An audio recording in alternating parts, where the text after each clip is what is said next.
Hey, what is going on, all my Lakers fans? Hey, it's Kenneth here, and I'm a lifelong Laker fan. So I kind of just wanted to put this video up and kind of vent with you guys and kind of have an open forum of dialogue where we can figure out what the heck happened to our Lakers season that was supposed to be full of the playoffs and maybe a deep run. Who knows? Maybe even the Western Conference Finals. I know that that's a little hyperbolic to say, but nonetheless, I think we all had higher aspirations for this Lakers team. So I kind of wanted to go through and enumerate and highlight a few of the things that I personally feel like. It may not be all of them. It may not be any of them you guys may feel, but that's the cool thing about diversification of thought. I just kind of wanted to pick you guys' brains and get some feedback on what we feel like went wrong with this season. So first and foremost for me, I have to say we got to blame the front office. And I know that these guys have been getting lambasted, but the buck stops with them. I think the people that they brought in, I feel like Mia, if I put on my little pseudo, GM hat, I would never pick Michael Beasley or Lance Stevenson. A lot of these bring-ins I feel like were questionable at best. The Rondo bring-in, I guess, we could bring him in solely because Lonzo has been injury-prone. But I feel like overwhelmingly these guys were just not solid pickups. I mean, to be in Laker uniforms, they were guys of the past. I know Rondo in the '08 finals gave us a run for our money, but that was '08. We seen what he did with the Pelicans, and I understand why we brought him in. But all the other ones were pretty questionable to me, in all honesty. So I have to blame Magic Johnson and Rob Pelinka. I think that these guys have tried to come in and outsmart the smart people, if you get what I mean, in regards to just the people they brought in. Don't get me talking about the Zubac trade for Mike Muscala or whatever.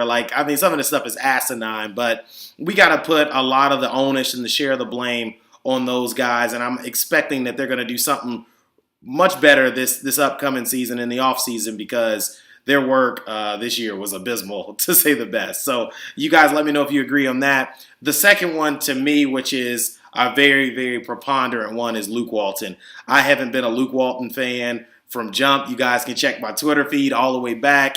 I was saying I don't think that Luke should be the coach of the Lakers after 24 games. I feel like the sample size wasn't good enough considering who he was coaching. I mean, Steph Curry and Klay Thompson and Draymond that year, you could have put a robot in there, and I feel like they would have done a considerable job. And I don't want to deject from what Luke did while he was there. I just don't feel like he's a good coach. I think that he really struggles on galvanizing the team and really getting them fired up. If you listen to his post-game comments, they all seem to be very much the same. Like, oh, I thought we fought.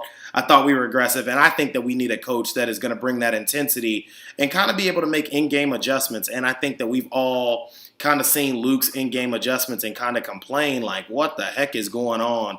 And I just feel like overwhelmingly these guys aren't bought in. I think starting with our top player and LeBron, I feel like it's hard for LeBron to buy into a guy who he is the same age as or older. I'm not sure. I know they're relatively close in age. And I just feel like LeBron is not bought in just because he is a basketball savant. And I think it's very easy for him to kind of just go off and do his own thing. And I know critics will say LeBron just needs to listen to that type thing. But guys, I got to ask, what is he listening to? I don't feel like Luke has any innovative schemes that would make him be someone to listen to when it comes to basketball plays, if you get what I mean.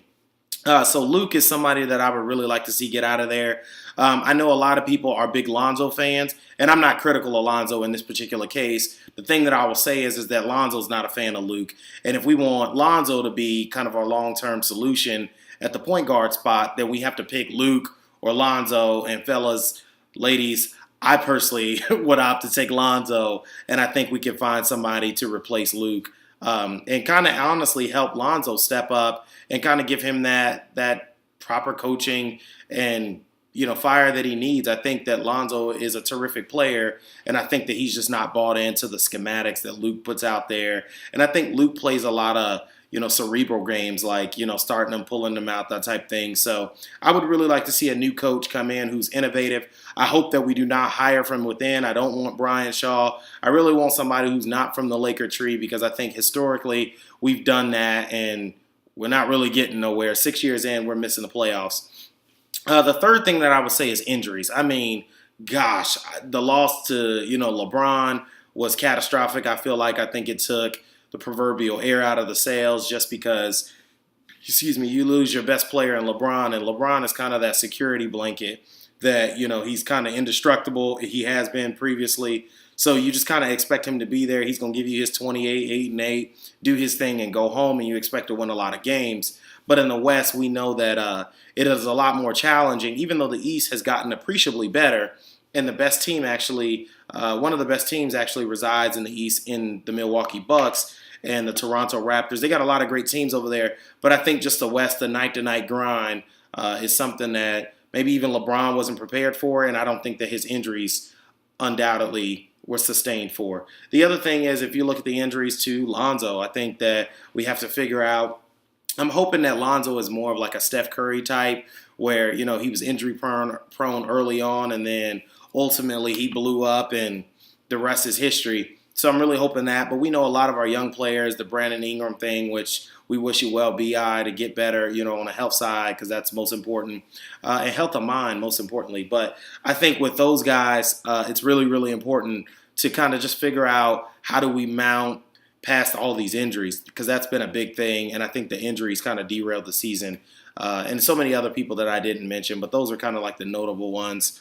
The other thing that I have is the losses during LeBron's absence. I think us losing to the Knicks, us losing to the Cavs, you could kind of sense that the season was getting off, and we kind of were treating it like, oh, we're going to repatch the tire as soon as All-Star break. But I don't think that they were able to recover, considering how bad we sucked, the teams we lost to, just from a morale standpoint.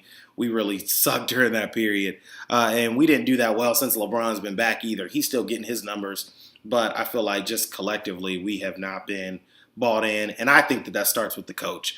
LeBron doesn't seem to be feeling this groove. I just feel like overwhelmingly LeBron doesn't seem to be bought into the young guys. I think that he likes the guys, that he sees talent, but I don't think that he wants them to be, so to speak, his Batman. I think he would like these guys on the team, but he really wants some guys that he can connect with who are a little bit more battle-tested, who's experienced the playoffs and experienced just high basketball activity, as opposed to these guys who we're just still wanting them to develop. So you guys let me know what you think. I'm looking forward to the offseason. I'm really hoping we could pull off somebody. If you guys got any solutions on who you guys think should be the next coach, or if you guys think you guys may have an idea on who you think should come in during the offseason that hopefully we can sign during the free agency period, please don't hesitate to let me know in the comment section below. Appreciate you guys watching. I'll try to upload another one of these when we play again this upcoming week and see what you guys think. All right, I'm out. Appreciate it.